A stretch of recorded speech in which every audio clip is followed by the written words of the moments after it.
पंचम स्कंद द्वाविंशोऽध्याय। राजोवाच भमुनि एथिरर्थदन्त जाणिले जीव हि प्रतीत आदित्य देव यथोचिते मेरु प्रदक्षिण करन्ते द्वादश शशांक सम्मुखे भोग करन्ति से प्रत्यक्षे आदित्य गति व्यग्रतरे तहिरे केमते संचरे एणु तो मोहर संशय भमुनि तदंत जे कह। श्री शुकवाच ए कुराल चक्रर सहिते क्षुद्र जंतुक गतिमते ते काल चक्रर आयते भ्रमंती जे जार मते ध्रुवर सम्मुख प्रत्यक्ष करी भ्रमंती अंतरिक्ष आदि पुरुष भगवान साक्षात प्रभु नारायण तृतीय रूप तांक मति कर्म विशुद्धरे कहती से मुक्ति देव मृषाकार करी से ब्रह्मांड ठाकुर षड ऋतु बसंत आदि एथिरे जेतेक प्रसिद्धि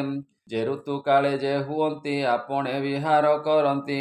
महापुरुष विद्यमाने माया जे नानादि विधाने आश्रम रूपे नाना पथे नाना कर्म रे यथोचिते नाना जोगरे श्रद्धा चिंती जे तांक चरणे सेवंती सकल पापु से तरंती परम कल्याण भजंती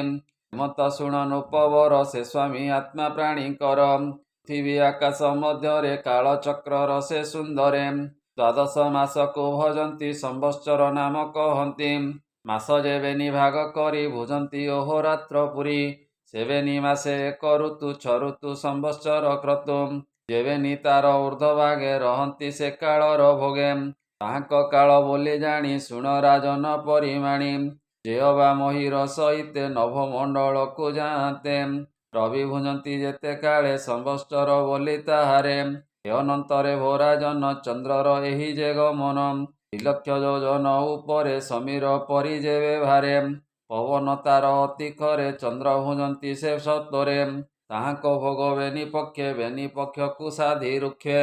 ए भोग से एक दिने भुजंती क्रतुपति माने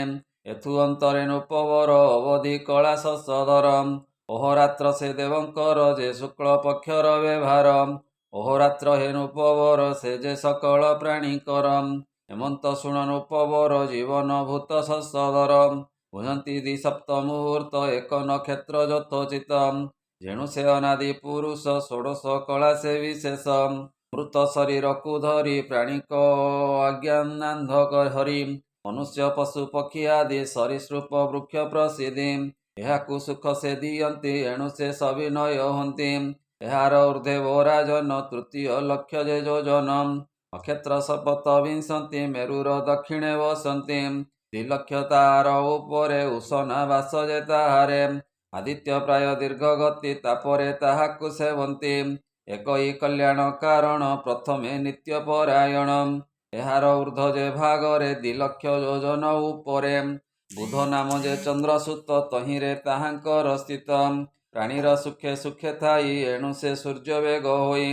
अति गमन खरतरे अनावृष्टि को से आचरे ताहार परे बेनी लक्षे योजन तेज जे प्रत्यक्षे एक राशि रे 3 पक्ष मंगल भुंजई प्रत्यक्ष ए वक्रगति रे भोग करे एक्रमे 12 राशि रे एहार ऊर्ध्वे राजन द्वितीय लक्ष्य जे योजन तही अछंती बृहस्पति देवंक पुरोहित हंती राशि रे से बरसे भोग जे करंती संतोषे से बृहस्पति भगवान ब्राह्मण कुलर कल्याण ए जेबे से वक्रगति होई कदर्य फल को दियई ए तहु 2 लक्ष योजन रे तही अछंती शनिश्चरे एक राशि रे भोगतार 30 मासनुपवर सप्तमते भोग होई अर्धेक तेमंत भुंजई एहार उपरे राजन 11 लक्ष योजन सिंह वास जे सेठारे जे कृपा करंती प्राणी रे लोक भावन से सकल अशेष करुणार मूल जे विष्णुपाद नित्य चिंती प्रतिक्षण रे भ्रमुछंती से मुनिगण कपୟରେ सुजने सेव निरंतरे कहि विप्र जगन्नाथ पंचम स्कंदे भागवत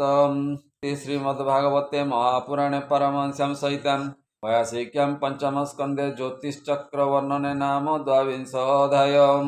बोलानंदे कवार हरि हरि बोल।